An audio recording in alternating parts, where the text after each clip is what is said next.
Thanks, Chairman. My first question is for Mr. Waldman. Appreciate the concerns you raised in your testimony about the capacity of foreign adversaries to interfere in American elections. And one of the things that I've been looking at quite a bit is the fact that right now, if any of us run ads on TV or ads on the radio, there are certain disclosure requirements. You get to know who paid for that ad. There's in essence, the public file where people can see the information about that ad. That is not true for internet-based advertisement. And why is that a problem? Well, one, we know that more and more political spending is migrating into that arena. And two, we know from declassified reports by the Office of the Director of National Intelligence that Russia, China, Iran, and others have sought to influence public perception of candidates through the internet. So we have a bipartisan, bicameral bill called the Honest Ads Act to try to close that gap, and it simply would provide the same accountability and transparency standards that exist for TV and radio and apply them to the internet. What do you think? Well, thank you for your leadership in the introduction of the Honest Ads Act. We think it is very important.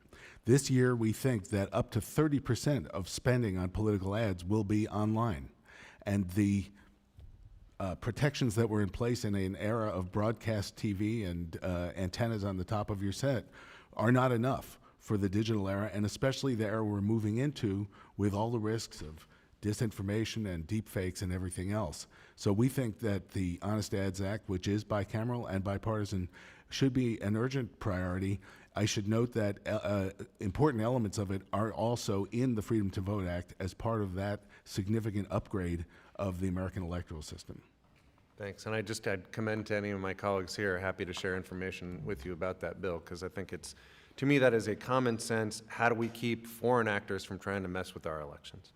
I want to stick with you. I share some of the concerns you've raised about the impacts of the SAVED Act on eligible voters in the U.S. When I think about some of these issues regarding voter engagement and access to the ballot box, I think about my grandma. We called her Oma.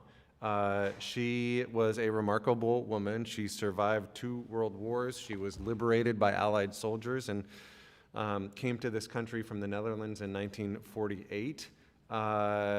She built a life here. She became an American citizen at the age of 87 because she wanted to vote. She lived till just south of 109 years old.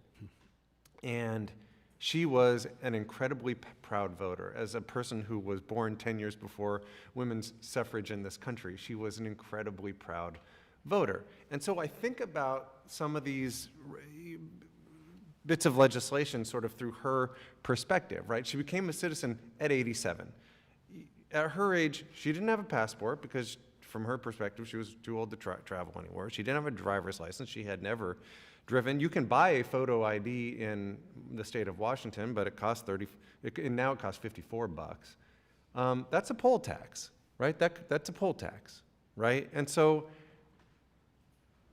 when I think about some of these requirements, I think about it, does it pass the My OMA test? And, I also think about some of the tribes in my district. I represent a district with 12 tribes. Folks from tribal nations have every right to participate in our democracy and the voting process. However, tribal enrollment cards, which are used in Washington states as official identification, don't necessarily contain information about citizenship. And folks from tribal nations shouldn't also be forced to pay a poll tax to participate in democracy. So I'd love to get your thoughts and just have you share more about impacts of this SAVED Act when it comes to voters' access to what is their right. Well, you're exactly right that there are so many voters who have been voting for decades, who are eligible voters, who would be adversely affected by a requirement that you show a passport or a certified birth certificate or naturalization papers to vote. These are people who have been living up to their responsibility to vote, like your grandmother, over so many years, who would suddenly find themselves unable to do so. And in the states where this was briefly in effect, we saw tens of thousands of eligible voters being unable to vote. Eligible voters. Yes, and you mentioned the tribal voters from the tribal nations are much less likely, for example, as I understand it, to have birth certificates of a kind that would be treated as acceptable here. There's I'm not opposed, and we are not opposed, for example, to voter ID.